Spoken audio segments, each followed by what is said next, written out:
Hey everybody, how you doing? So this is Nils again at Idaho Pulse, and today I wanted to go into a topic that a lot of people talk about.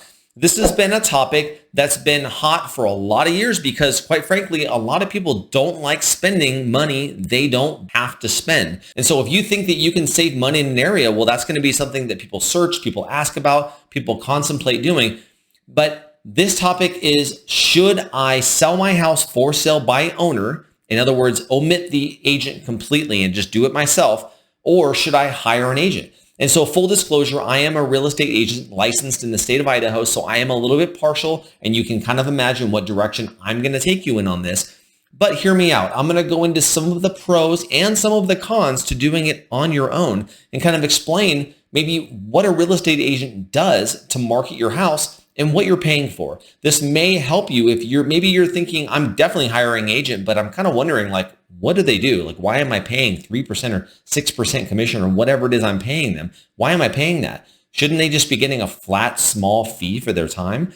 Well, I'm going to go into all of that. So if that interests you, please stay tuned to the end of the video. If you could like and subscribe as well, that helps us out. We put out 1 to 2 videos per week, and we get into topics like this all the time, especially in the Idaho and Treasure Valley area. So if you could do that, that'll help you and us out. Let's get into that video. Let's get into the reasons why you may or may not want to hire a real estate agent to sell your home.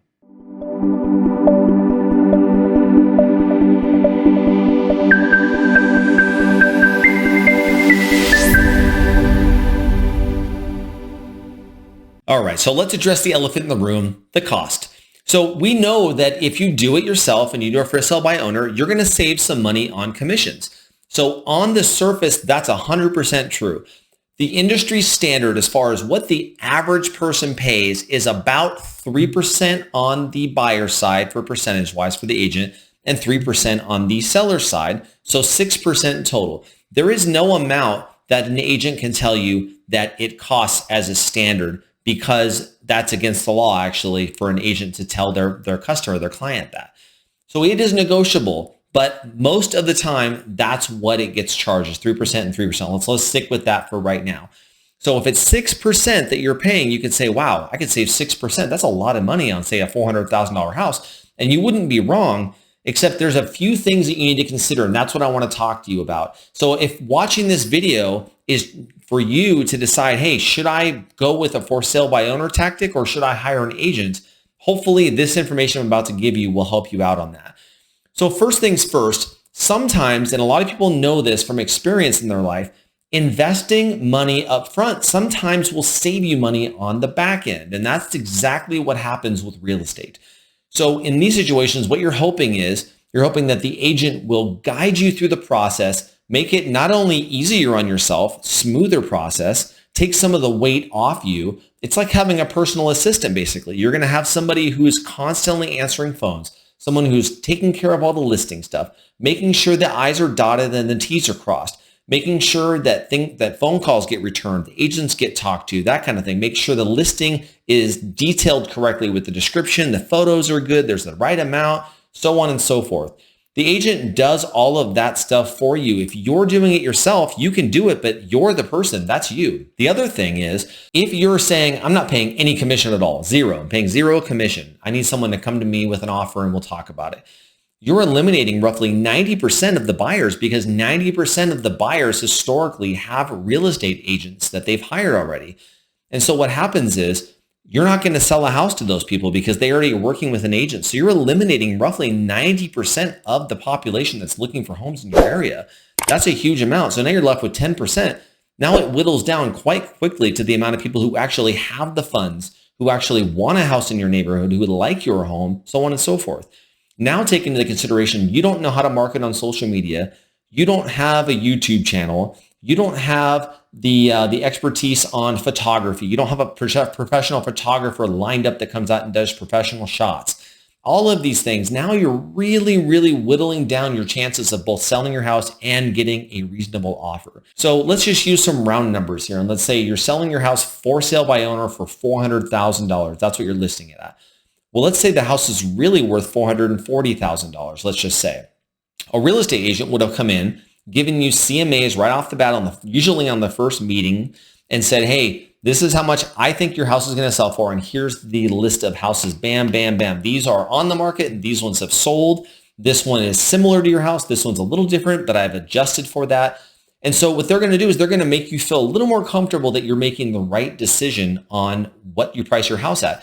If you're just kind of browsing around and kind of getting a feel, you're like, I think it's worth $400,000. Well, maybe it's worth $440,000. Now you lost $40,000. Now there's a flip side to that too. And let's say the house is worth $400,000, but you priced it at $440,000.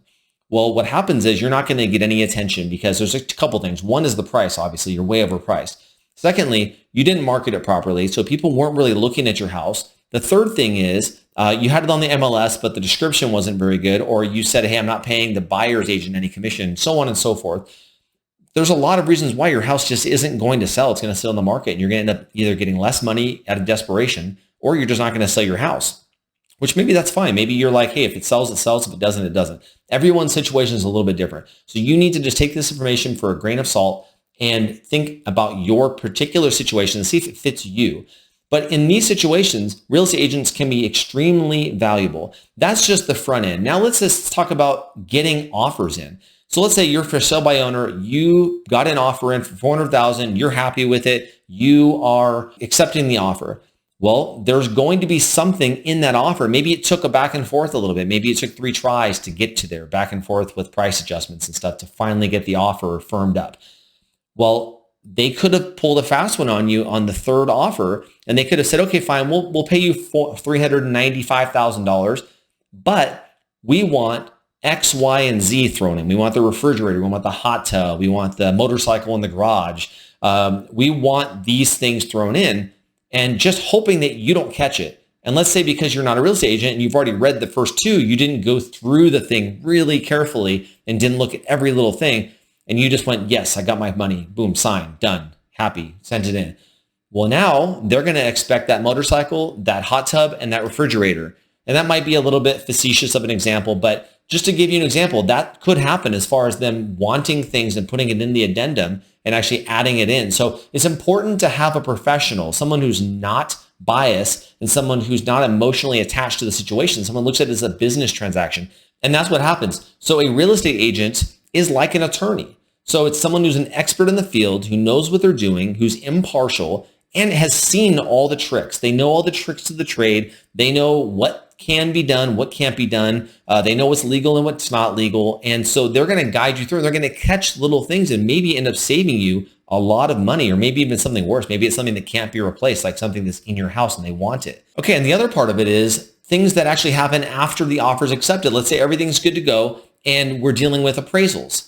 Okay, we're dealing with inspections. Do you know how to deal with all that stuff if you're not a real estate agent? If you're a for sale by owner and an appraisal comes in low and now they don't have the difference, so let's say their down payment was $50,000 and the appraisal came in $30,000 less than the offer. So they appraised the $400,000 accepted offered house, they appraised it at $370,000. Well, that means that they have to come up with that $30,000 difference on top of the $50,000 down payment they were going to put. Well, that's a deal breaker in a lot of situations. More often than not, that'll kill a deal.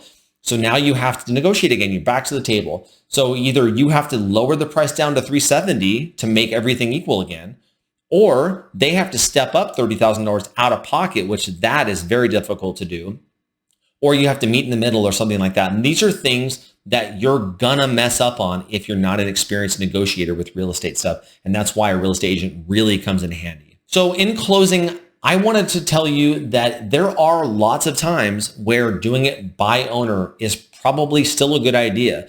So you really need to take the information that I've given you in this video and kind of assess your personal situation and see, hey, is this the right thing for me? More often than not, in my experience, if you hire an agent, you'll end up saving the amount of money that you're paying the agent on the back end. So it'll end up evening out at some point. So just having someone who's an expert in your corner can usually help you sleep better at night and can also help you be confident that your most valuable asset, which is your house, typically that's the most expensive, most valuable asset that a person has, is protected and being watched over by an expert. So this is not one of those times that you want to chintz out. Hopefully this information was helpful. If you like and subscribe to our channel, that helps us out. Otherwise, we'll see you on the next video. Thanks for watching.